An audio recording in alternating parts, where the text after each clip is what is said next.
제10호 태풍 산산이 일본을 향해 북상하면서 제주에 강풍과 호우, 풍랑특보가 동시에 발효됐습니다.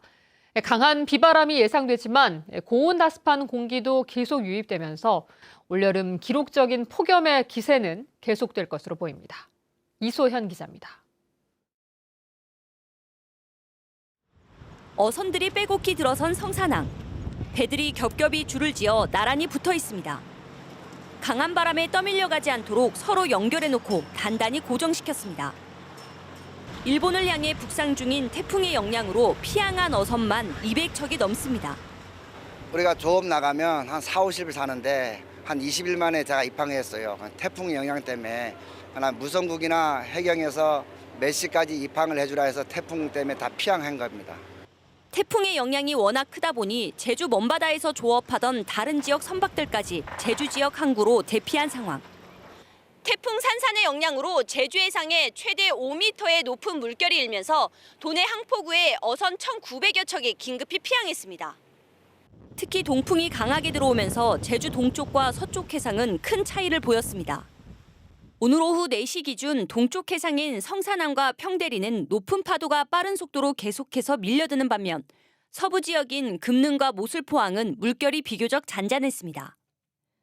제주 전역에는 강풍주의보가 내려진 가운데 새별 오름에 순간 최대 풍속 시속 72km가 넘는 강풍이 불었습니다. 또 산지를 중심으로 비구름이 형성되면서 한라산 윗세 오름에 180mm가 넘는 비가 내렸습니다. 제주는 내일까지 곳에 따라 천둥 번개를 동반한 강한 비가 쏟아지겠고 많은 곳은 100mm 이상 비가 내리겠습니다. 대기가 매우 불안정한 가운데 기압고래의 영향으로 동풍이 강하게 유입되면서 만들어진 비구름대의 영향으로 29일 저녁까지 가끔 비가 오겠으며 강하고 많은 비가 내리는 곳이 있겠습니다. 그러나 비바람도 올여름 기록적인 폭염의 기세는 꺾지 못하고 있습니다. 제주 북부 지역의 폭염 일수는 33일, 열대야도 연속 44일로 모두 역대 기록을 갈아치웠습니다. 기상청은 당분간 해안 지역을 중심으로 열대야가 나타나는 곳이 이어지는 등 폭염이 계속될 것으로 내다보고 있습니다. MBC 뉴스 이소연입니다. 최근 제주를 찾는 개별 중국인 관광객이 크게 늘고 있는데요. 개별 중국인 관광객을 상대로 불법으로 돈을 받고 사실상의 운송 영업을 하는 행위가 기승을 부리고 있습니다. 박주연 기자가 취재했습니다. 중국인 관광객들이 좋아하는 서귀포 지역 한 관광지 주차장. 한 남성이 검은색 승합차 옆에서 손님들을 내리게 하더니 안내합니다. 중국인 관광객들이 즐겨 찾는 또 다른 관광지인 성산 일출봉. 이번에는 주차장에서 여성이 여행을 마친 중국인 관광객들을 태웁니다. 영업용 차량의 번호판 색깔은 노란색이어야 하지만 두 차량 모두 일반 차량 번호판인 하얀색. 이들은 모두 허가를 받지 않은 중국인 불법 운송업자들입니다. 이러다 보니 합법적으로 운영하는 버스와 택시기사는 물론 가이드들까지 피해를 입고 있습니다. 실제 영업하고 있는 버스, 택시 이런 운송수단보다도 관광지에서는 더 많이 볼 수 있는 게 사실이거든요. 업계에서 굉장히 지금 많이 힘들어하고 있는 실정입니다. 이 같은 불법 유상 운송 행위는 조직적으로 운영되고 있습니다. 중국인 수백 명이 있는 한 단체 채팅방을 살펴봤습니다. 날짜와 승객 인원, 목적지와 운송요금까지 일감이 매일 올라오고 있는 상황입니다. 중국인 관광객들이 제주 여행에 오기 전에 중국에 있는 사이트를 통해 금액을 지불하면 이 같은 단체 채팅방에서 배분이 되는 것으로 보입니다. 여객 자동차 운수사업법에 따르면 유상으로 자가용 자동차를 운송용으로 제공하거나 임대할 경우 2년 이하의 징역 또는 2천만 원 이하의 벌금을 물리게 됩니다. 하지만 올 들어 단속에 적발된 불법 유상 운송 행위 건수는 고작 6건에 불과합니다. 운전자와 탑승자의 관계가 이제 지인이라고 주장을 했을 때 이게 유상 운송이라는 걸 증명하기가 어렵고 중국 현지에서 중국 사이트를 통해서 선결제가 이루어지기 때문에 증거 확보에 어려움이 있습니다. 특히 불법 운송 행위에 대한 단속권과 처벌권이 국가 경찰과 지자체에 복잡하게 나눠져 있는 상황이어서 대책 마련이 시급해 보입니다. MBC 뉴스 박주연입니다. 우리나라에서 구조되거나 인공부화된 바다거북 9마리가 제주 바다로 돌아갔습니다. 기후변화와 해양환경 파괴가 가속화되는 현실 속에서 종 복원에 성공할 수 있을지 관심이 모아집니다. 이따금 기자가 보도합니다. 태평양으로 나아가는 관문인 제주 남쪽 바다. 거친 파도가 밀려드는 해변에 멸종 위기종인 바다거북이 나타났습니다. 해양수산부가 생물 종 다양성을 지키기 위해 방류하는 바다거북들입니다. 모래밭을 만나자 힘차게 바다를 향해 가는 거북들. 이번에 방류하는 종은 붉은 바다거북과 푸른 바다거북, 매부리 바다거북 등 모두 9마리입니다. 가장 큰 개체는 길이가 1m에 무게만 100kg에 달합니다. 이번에 방류된 9마리의 바다거북 중 5마리는 해양수산부 인공증식 사업으로 태어났고 나머지 4마리는 전문 기관에 구조돼 치료를 받은 개체입니다. 바다거북 등에는 이동 경로를 파악하기 위해 위치 추적 장치와 개체 인식표도 부착됐습니다. 어린 개체의 경우에는 동남아 쪽으로 갈 거라고 예상을 하고요. 성체의 경우에는 일본이나 이제 동남아 쪽으로 나누어서 이동할 거라고 예상을 하고 있습니다. 방류 장소인 서귀포시 중문 색달해수욕장은 주 서식지인 태평양으로 이동하기 쉽고 국내에서 4차례 바다거북의 산란이 확인된 곳. 지난 2017년부터 이곳에서 바다로 돌아간 거북은 모두 145마리에 이릅니다. 자연이 낳은 소중한 우리 그 보호 생물들이 환경에서 다치지 않고 우리가 인위적이든 아니면 자연 방류될 수 있도록 도와주는 굉장히 중요한 역할로 생각이 됩니다. 하지만 해양 환경 파괴와 급격한 기후 변화가 이어지면서 최근 3년 동안 제주 해안에서만 모두 97마리의 죽은 바다거북이 발견됐습니다. 특히 지난 2007년 이후 자연에서 산란한 흔적도 발견된 적이 없어 이번에 방류된 거북들이 제주로 돌아와 번식에 성공할 수 있을지 주목됩니다. MBC 뉴스 이따금입니다.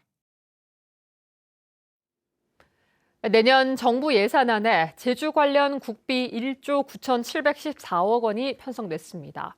제주도는 국무회의를 통과한 내년 정부 예산안에 제주 관련 국비가 올해보다 1,344억 원 늘어나 7.3%의 증가율을 기록해 정부 전체 예산 증가율 3.2%보다 갑절 이상 높았다고 밝혔습니다.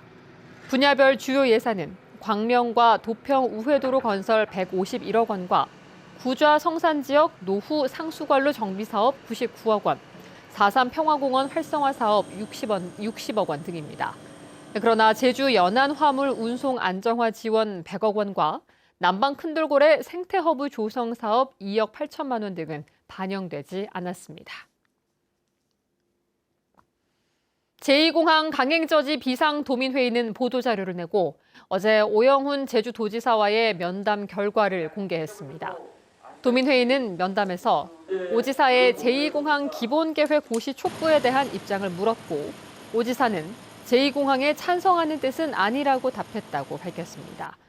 이들은 주민투표를 포함해 도민들이 실질적으로 참여하고 결정하는 것만이 제2공항 갈등을 해결할 수 있는 유일한 방안이라며 도지사의 결단을 촉구했습니다. 대한항공 항공기 사고와 관련해 조만간 국토부에서 추가 조사가 이뤄집니다. 국토부는 제주지방항공청의 사고 경위 조사를 바탕으로 조만간 대한항공 관계자를 상대로 추가 경위 조사를 진행합니다. 사고 항공기는 제주에서 긴급 정비를 받고 어젯밤 9시 인천으로 옮겨져 점검을 받고 있습니다. 그젯밤 승객 170여 명을 태운 대한항공 항공기가 이륙 과정에서 장비 오작동으로 긴급 제동하면서 고장나 활주로가 2시간 넘게 폐쇄됐습니다. 최근 이슈가 되고 있는 딥페이크 음란물 제작과 유포 사건이 발생하면 제주경찰청이 직접 수사를 받습니다. 김수영 신임 제주경찰청장은 기자간담회에서 딥페이크 음란물 제작 유포 행위는 현행법으로 모두 처벌이 가능하다며 신고나 고소가 접수되면 즉시 제주청이 직접 수사하고 피해자 보호에 나서겠다고 말했습니다. 또 원활한 수사를 위해 사이버 수사대 등의 인력을 탄력적으로 운영하고 중요하거나 이슈가 되는 사건도 제주청이 직접 수사하는 등 도민의 안전과 생명 보호에 앞장서겠다고 밝혔습니다. 제주 녹색당과 정의당 등은 도의회에서 기자회견을 열고 제주도가 추진하는 도시관리 기본계획 수립 기준안이 확정되면 중산 간에 관광단지 개발 시도가 이어질 것이라며 전면 수정하라고 촉구했습니다. 또 오영훈 도정이 한화에 대한 특혜 논란을 자초하고 있다며 자연을 착취하고 파괴하는 행태를 중단하라고 요구했습니다. 지난 2018년 설립자 비리 사건 이후 폐쇄가 추진 중인 장애인 거주시설 사랑의 집 부모들이 시설 유지를 촉구했습니다. 이들은 제주도의회에서 기자회견을 열고 제주도의 결정으로 법인 분리와 시설 매각이 추진되면서 입소 장애인들이 갈 곳이 없어졌다고 주장했습니다. 또 설립자 비리 사건은 명확한 원인을 규명해 당사자를 처벌해야 하지만 시설 폐쇄는 부당하다고 지적했습니다. 법원이 제주 동부하수처리장 증설공사의 고시 효력 중단을 유지하기로 해 사업 중단 사태가 장기화될 전망입니다. 대법원은 공공하수도 설치 변경 고시에 대한 집행정지 인용 결정에 따른 제주도의 항고를 기각했습니다.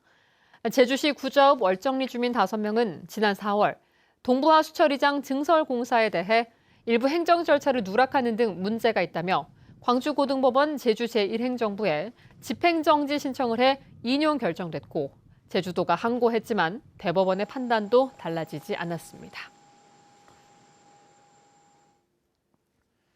제주 종합경기장 재개발 방안을 마련하기 위한 용역이 4개월 연장됐습니다.